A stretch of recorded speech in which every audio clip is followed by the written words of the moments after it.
Hello, and welcome to part 2 of Project Covert. That's probably what I'm going to call it for now, until I come up with a decent name. So what I'd like to do is have a better structure for these videos. So I'm going to start off with fixes, things that I've fixed since the last devlog. And I'm also going to have additions, so things that I've added since the last devlog, and then I'm going to have plans for the future, for the next devlog. So I'm gonna try and get that structure in place. So first up, fixes. Well, since the last one, I haven't really got any fixes. All I've really done is just tidied up a little bit of the scripts. You can see there's a few new ones added here.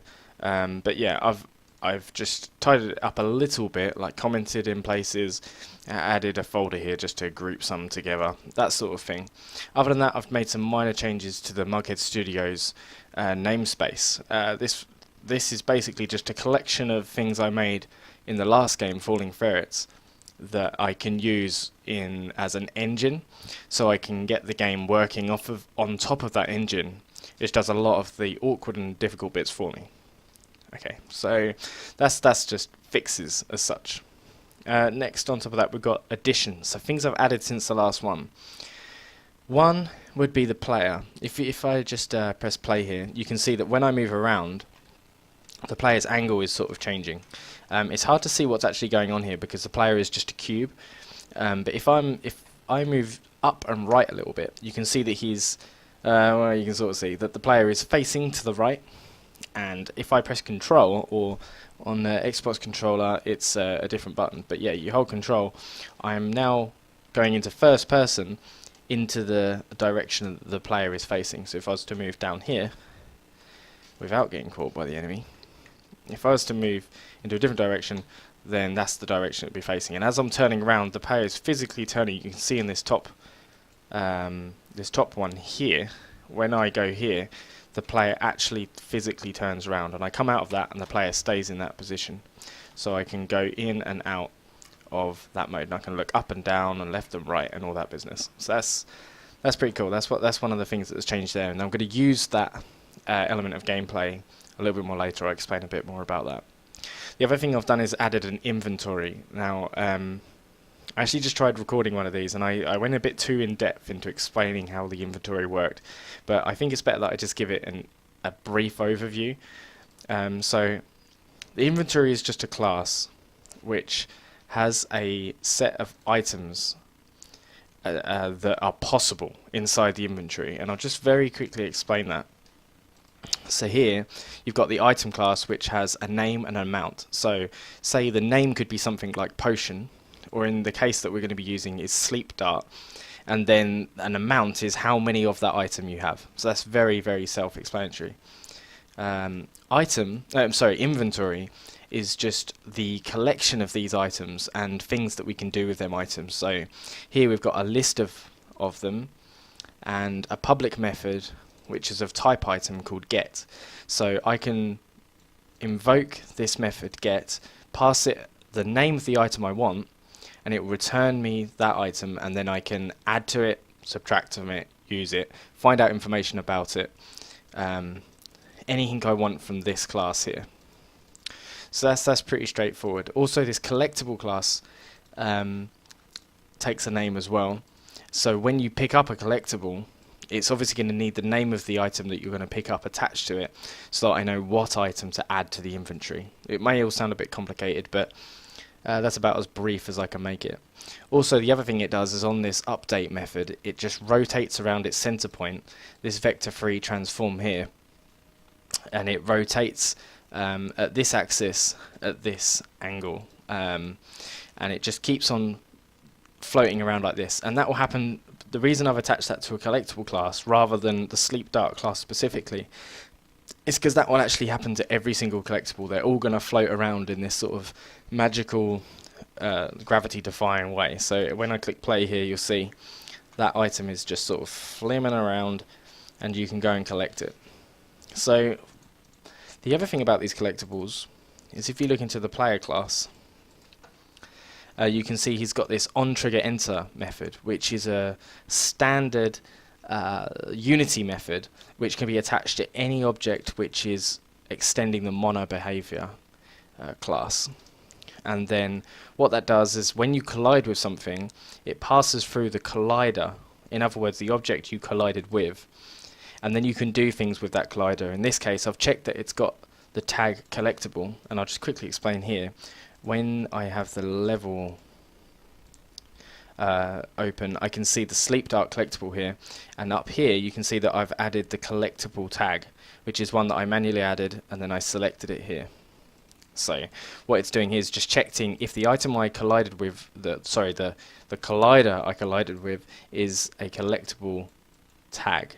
Once it's done that, it knows that it can add it to my inventory, it assumes that it's available in the inventory, and then adds one to that that type of collectible, and then it destroys the game object attached to that collider.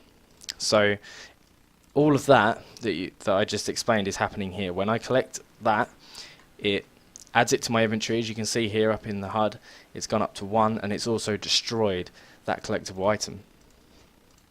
One final thing about the additions is the inventory that I've actually attached to the player.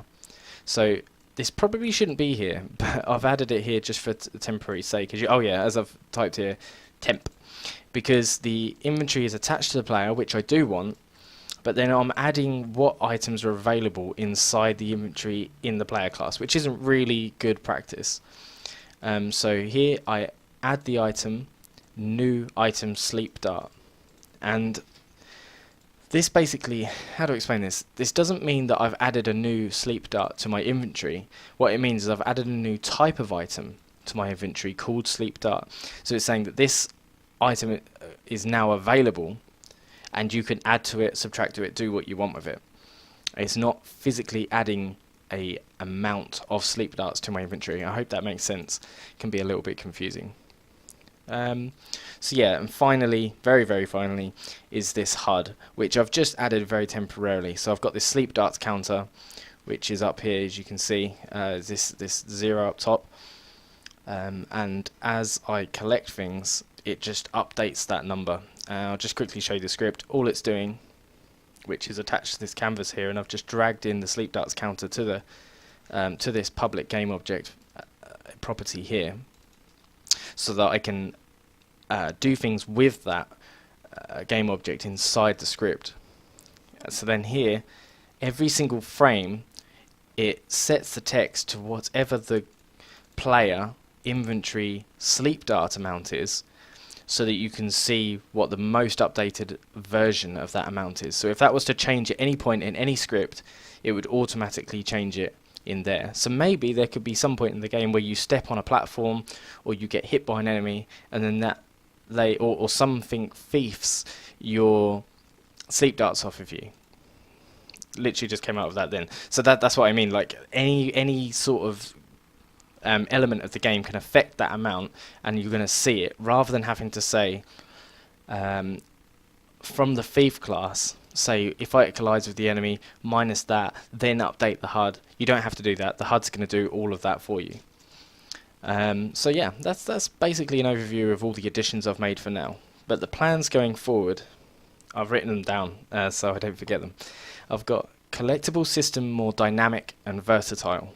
So what I mean by that is, what I don't like the fact that I've had to add this new item here, and I've given it a definite string, Sleep Dart, and then if I want to affect my Sleep Dart item, I've got to put this string in each time everywhere. So the problem there is, if I wanted to change the name of Sleep Dart, I would have to change this string in every single place that appears in any of my scripts. So I need a bit more of a solid way of doing that. It's a bit more rigid. If I change it in one place, I want it to change it everywhere. So I'm going to come up with a new way of doing that. I've got an idea in mind. The other thing, another gameplay element, is the ability to shoot the Sleep Darts. So you remember I have this little, you can go first person view. What we could do, we go and collect this collectible, go over here, we try and aim at the enemy, shoot the Sleep Dart, which would go directly in my forward position angle, shoot the enemy, he would fall asleep, and then while he's asleep I could sneak past him. So that is the plan for that. That would be another little fun thing to add. The other thing would be Aha, we've got here. Sleep darts to affect enemies and possibly sleeping times based on how far the dart travelled. So if you're maybe yay much away from the enemy, it might make him fall asleep for a shorter amount of time, and then if you're this close, then it makes him fall asleep for a bit longer. So I think that'd be quite a fun gameplay element and could add some interesting situations into the puzzles. So that's the plans going forward for the next devlog. So I've enjoyed making this. I really hope that you enjoyed it too. If you've got any ideas or questions, please leave them in the comment below. If you'd like more of these videos, then obviously subscribe. And if you liked it, then like the video. So thank you very much for watching, and see you in the next devlog.